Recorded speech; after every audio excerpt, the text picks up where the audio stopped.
City of Taguig and Patero, Senator Pia Cayetano, to deliver her sponsorship speech. Our distinguished colleague from the city of Taguig and Pateros and the Republic of the Philippines, Senator Pia Cayetano, our resident athlete. Athlete, Mr. President. Yes, a true athlete is recognized.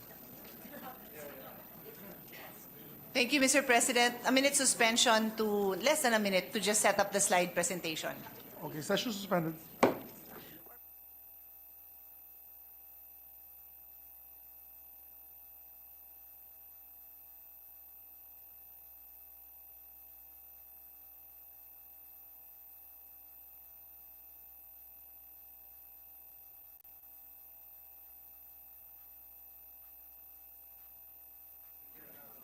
Okay. Okay. Are we good? Okay.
Ready to proceed.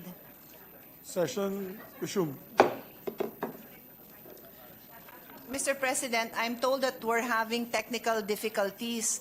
I wanted to show photos of the players in action, but in the interest of time, I will proceed with my speech, and then I have asked that they just show whatever photos they are able to manage to upload as I proceed with the speech, Your Honor. Mr. President, I rise to sponsor Senate Resolution number 88 and 89, which I filed last August 2022. So you are almost 1 year late in having the honor, having the Senate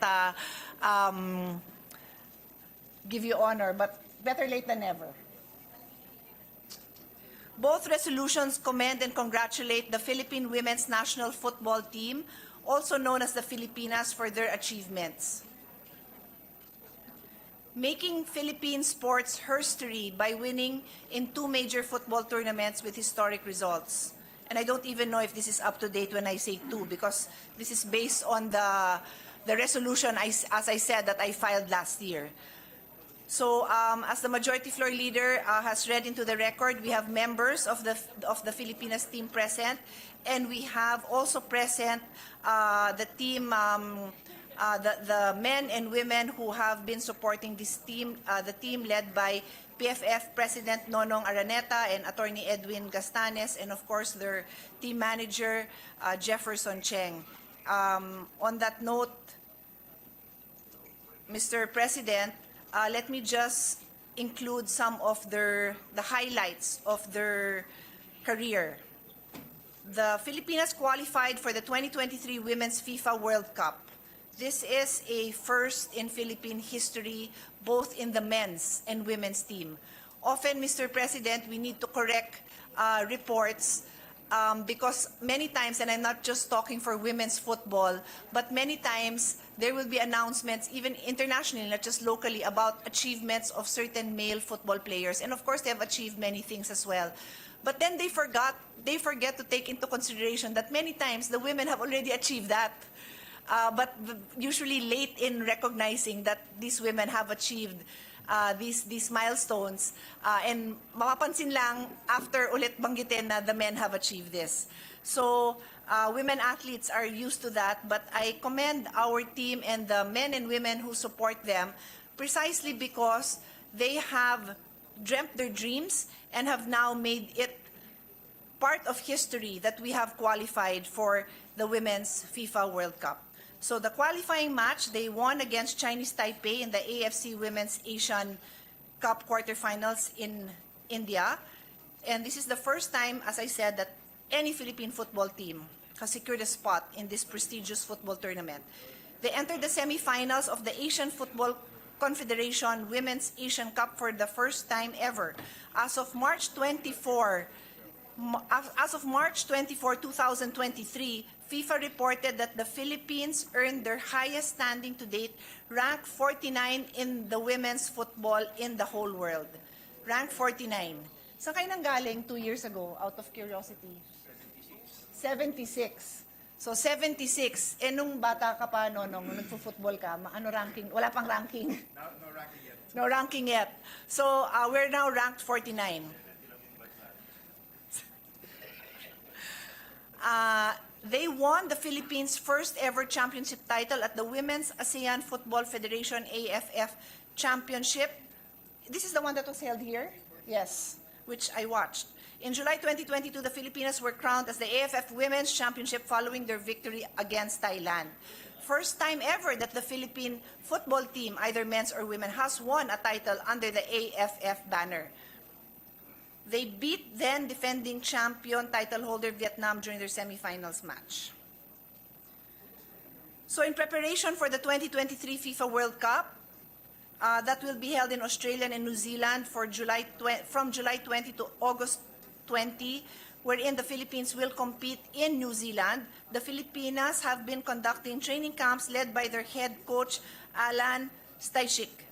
As the FIFA Women's World Cup comes closer, the Filipinas have been training hard and joining prestigious football tournaments.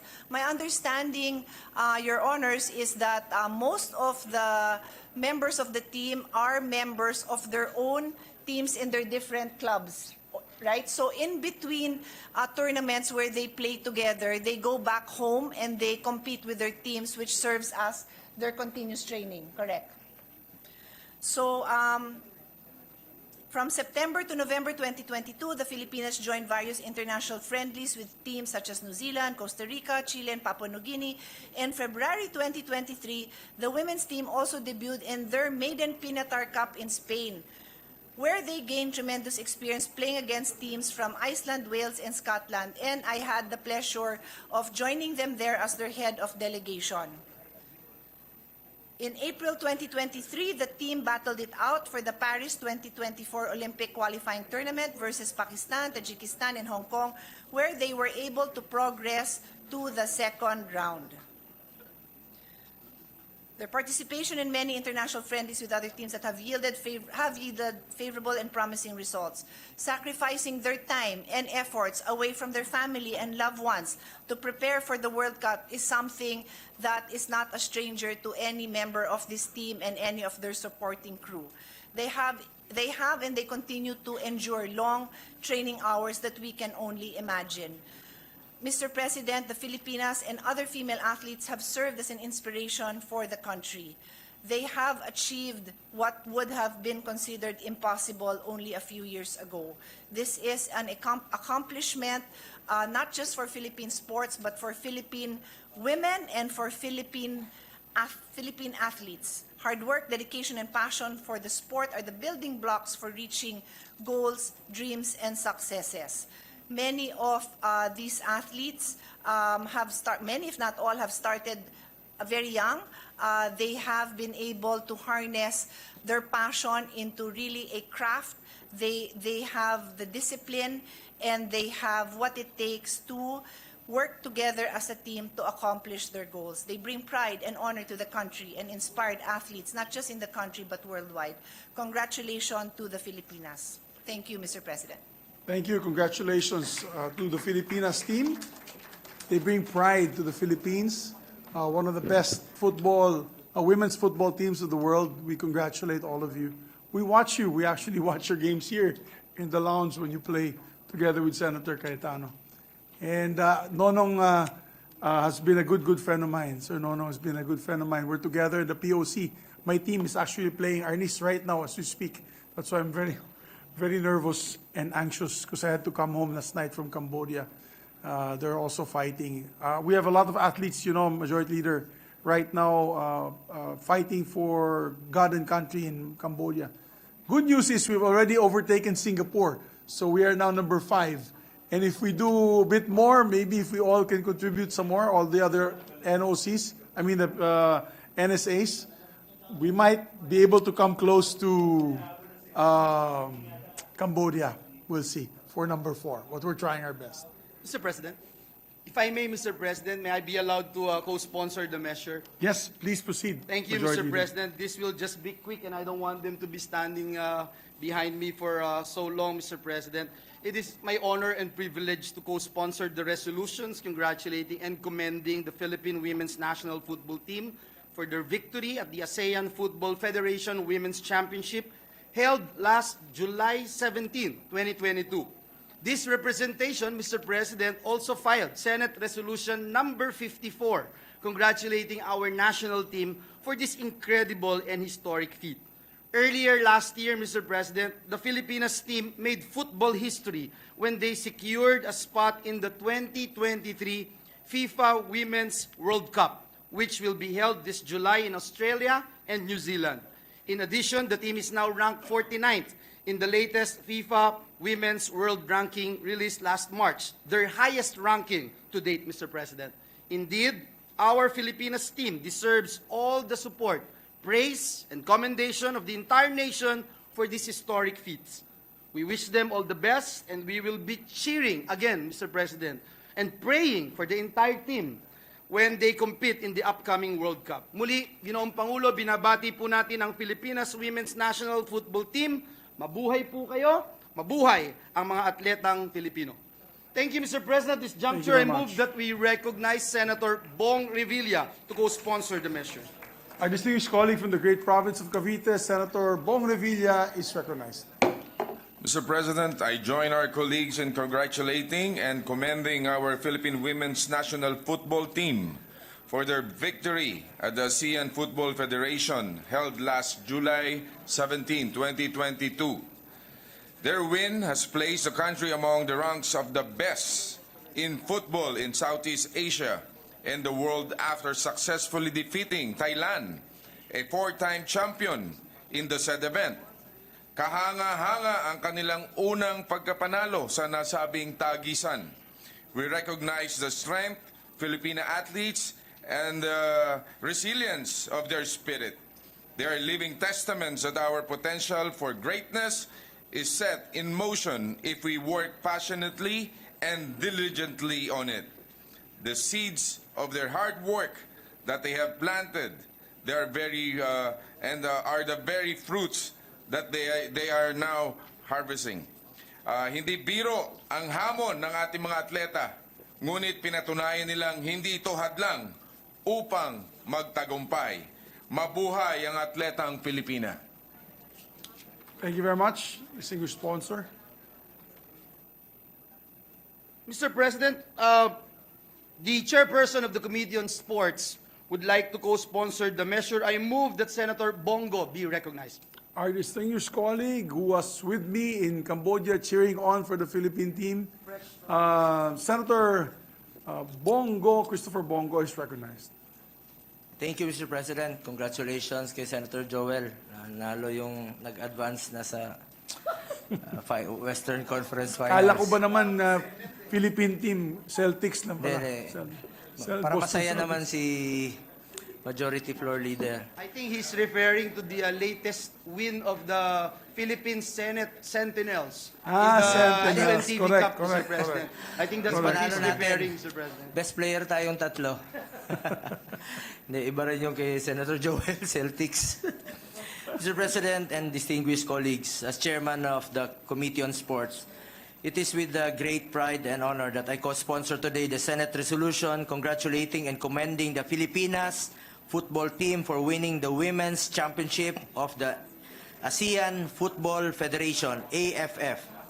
The Philippine Women's football team has made us all proud through their dedication, hard work, and passion, which have led them to capture their first and historic win in the 2022 ASEAN Football Federation Women's Championship after taking a decisive win over the Thailand War Elephants last July 17, 2022. This feat signifies the maiden triumph of the country under the AFF banner, and I take great pride in acknowledging their achievement today in this esteemed chamber. I also congratulate the team for qualifying in the 2023 Women's FIFA World Cup following their historic quarterfinal win in India. Their unwavering commitment to excellence has inspired us all and has surely made a lasting impact in the history of Philippine football. It bears stressing that their victory is a testament of the Filipinos' unrelenting competitiveness in international sporting competitions. Rest assured that all of us in the government will fight for the rights and welfare of Filipino athletes as part of our ongoing efforts to restore the Philippines' glory in sports and cement our status as a sports powerhouse in Asia. Sa katunayan po, lumipad kami papuntang Cambodia ni Senate President Mig Subiri at Senator Tolentino para panoorin ang ating mga atleta na lumalahok sa 2023 Southeast Asian Games. Nandun po tayo to uplift their spirit and boost their morale para lumakas ang kanilang kumpiyansa. Nandito po ang ating gobyerno na sila po ay sinusuportahan. Makakaasa po kayo na ipagpatuloy ko ang pagsulong sa mga programa at panukala na tutulong mapalakas ang grassroots sports program sa ating bansa na direktang susuporta sa ating mga atleta. Once again, I would like to extend my sincerest congratulations to the Filipinas football team. We look forward to seeing you continue to excel as you make your mark in the international sporting scene. Maraming salamat po, Mr. President. Thank you, Senator Bongo. Thank you, Mr. President. Thank you, Senator Go. Mr. President, Senator Lauren Ligarda would like to insert into the records her co-sponsorship speech. I just wanted to manifest that, record. Mr. President. We take note. Yes, Mr. President, with the permission of the body, I move that all members of the Senate be made co-authors of this resolution. There being no moved, Mr. President. objection, the motion is approved. Mr. President, no other member wishes to interpolate or propose amendments to the measure. I move that we adopt proposed Senate Resolution number 50, taking into consideration proposed Senate Resolution numbers 51, 54, 57, 62, 89, and 117, and PSR 88, subject to style. I so move, Mr. President. There being no objection to the motion, proposed Senate Resolution number 50, taking consideration all aforementioned resolutions, is hereby approved and adopted by the Senate. Thank you, Mr. President. So we ask for, Congratulations. do And we I suspend? move that we suspend session so we can allow the recipients of our Session commendation. suspended for 1 minute.